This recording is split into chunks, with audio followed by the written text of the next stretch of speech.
Paz do Senhor, amados, eu venho aqui, sou o Victor Andrade e quero trazer para vocês uma palavra de Deus que Deus me revelou sobre algumas coisas nesses tempos difíceis que nós estamos atravessando. Quero deixar aqui uma mensagem de esperança e uma mensagem de oportunidade. É uma palavra que ou você aceita ou você refuta. Eu vou trazer a mensagem para vocês e vocês julguem. Ela é uma mensagem bíblica e ela foi extraída a partir de inspiração divina. E eu retive essa palavra durante muitos dias, só comigo, meditei muito se era necessário eu entregar para todas as pessoas abertamente. E eu decidi em Deus que vou entregar e as pessoas julguem a validade ou não do que vai ser dito aqui. Para mim é muito útil e por isso estou passando para vocês. Se for útil, retenham e meditem sobre isso. Se não for útil, refute e esqueça. Amém? Acredito que seja bem útil. Para mim, é. A palavra ela inicia no livro de Gênesis, no capítulo 5, a partir ali do versículo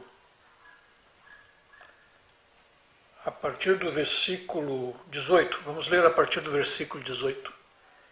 A palavra de Deus diz assim, Gênesis capítulo 5, a partir do verso 18. Jered viveu 162 anos e gerou Enoque. Depois que gerou Enoque, viveu Jered 800 anos e teve filhos e filhas. Todos os dias de Jered foram 962 anos e morreu. Enoque viveu 65 anos e gerou Metusalém. Andou Enoque com Deus, e depois que gerou a Metusalém, viveu 300 anos e teve filhos e filhas. Todos os dias de Enoque foram 365 anos. Andou Enoque com Deus e já não era, porque Deus o tomou para si.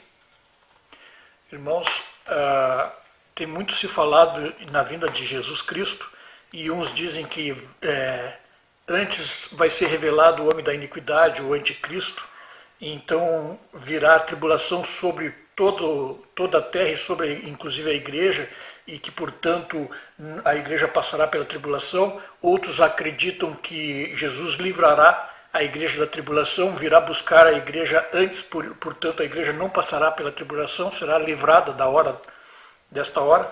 Eu venho aqui dizer para os irmãos que Deus me revelou algo muito importante, que independe de muitas coisas do que a gente tem visto por aí. A palavra de Deus, ela está contida na Bíblia, mas muitas coisas que estão escritas, nós temos que extrair o espírito da profecia. A partir da ajuda do Espírito Santo, extrairmos o espírito da profecia. Se você ver bem aqui, nessa passagem diz que Enoque andou com Deus e Deus o tomou para si.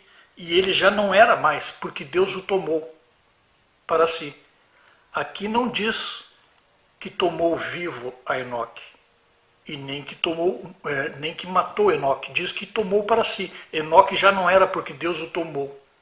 Mas se nós formos ver em Hebreus, vamos abrir lá em Hebreus, capítulo 11.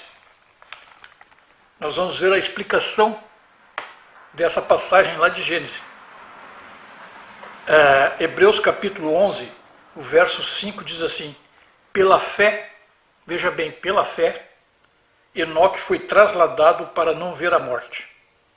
Não foi achado porque Deus o trasladara, pois antes da sua trasladação obteve testemunho de haver agradado a Deus. Aqui nós vemos que Enoque não viu a morte. Enoque não morreu, portanto ele foi retirado. Deus o tomou para si vivo. Mas lá em Gênesis não está escrito isso. Não tem essa explicação lá em Gênesis. Lá em Gênesis está escrito que Deus o tomou para si. Mas o escritor de Hebreus, pelo Espírito Santo, ele teve a revelação daquilo que estava escrito lá, aonde Deus o revelou para ele o porquê que foi tomado. Porque Deus o trasladara, porque ele agradou a Deus e Deus o tomou para si, não vendo a morte.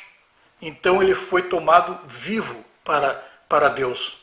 E no mesmo Hebreus ainda continua assim, ó, de fato sem fé é impossível agradar a Deus, Porquanto é necessário que aquele que se aproxima de Deus creia que ele existe e que se torna galardoador dos que o buscam.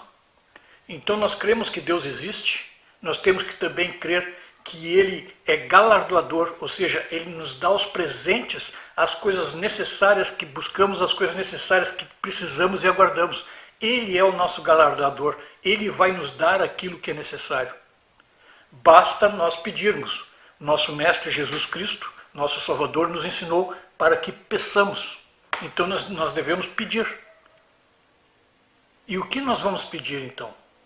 Se nós vemos que pela fé Enoque foi trasladado porque ele agradou a Deus, e nós vemos que havia um plano em Noé, é muito interessante porque em Noé havia um plano. Enoque, a partir do nascimento de Matusalém, Enoque começa a descobrir em Deus que algo vai ocorrer. E se vocês notarem agora, nesse gráfico que eu estou colocando aqui do lado, se vocês notarem a quantidade de anos da vida de Metusalém, que é filho de Enoque, ela é comparada com exatidão ao tempo até chegar a Noé entrando na arca.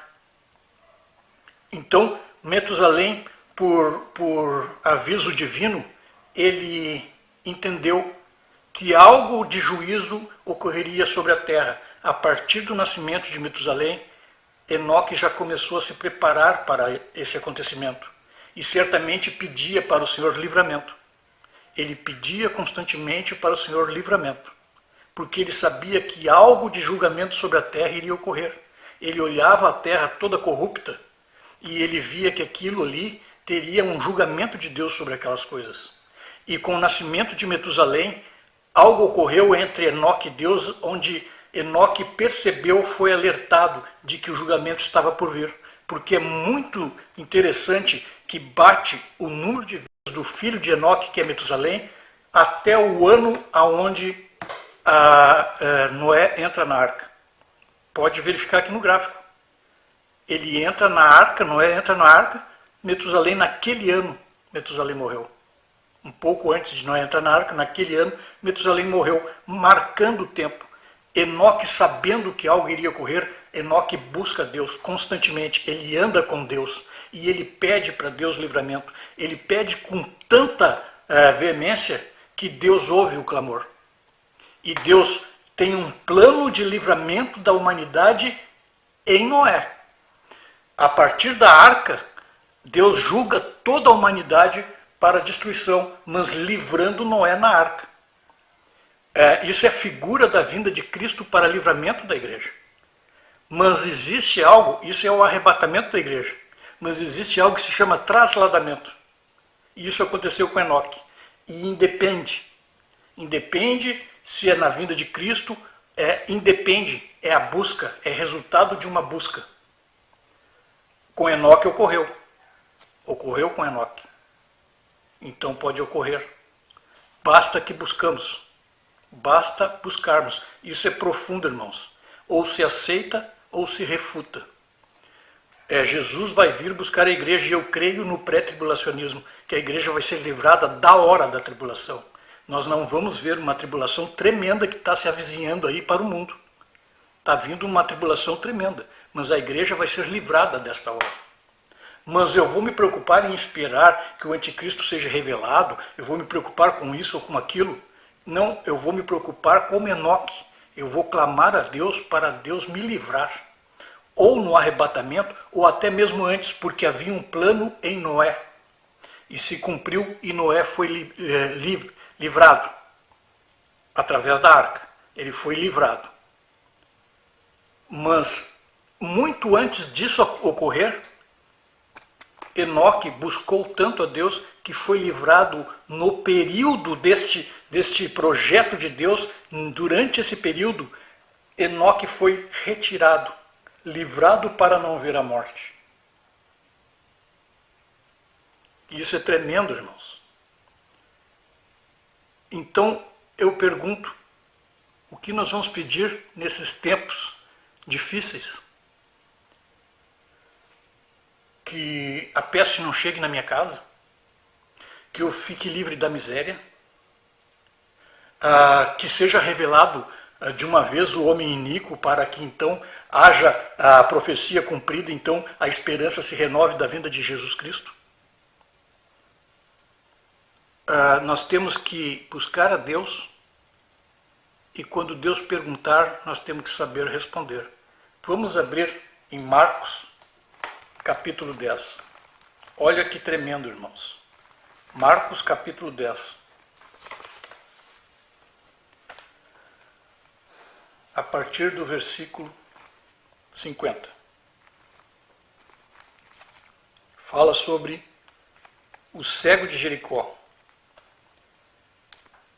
Capítulo 10, Marcos capítulo 10, a partir do versículo 50. Lançando de si a capa, levantou-se de um salto e foi ter com Jesus.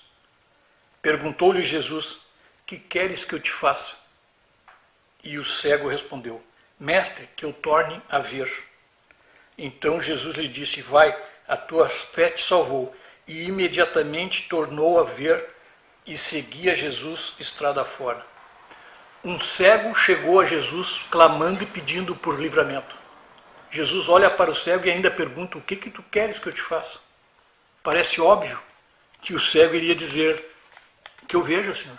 E realmente, para aquele momento, essa era a necessidade. Mas o que pediremos agora? Quando Jesus nos pergunta, quando buscarmos a Deus como Enoque buscou, andando com Deus, e Jesus na intimidade pergunta: o que queres que eu te faça? Irmãos, a minha resposta é essa aqui: Senhor, que eu seja arrebatado para ti, para que eu não veja a morte, e possa estar contigo para sempre. Independente de tempos, no tempo ou fora de tempo. Senhor, me toma para ti para que eu não veja a morte.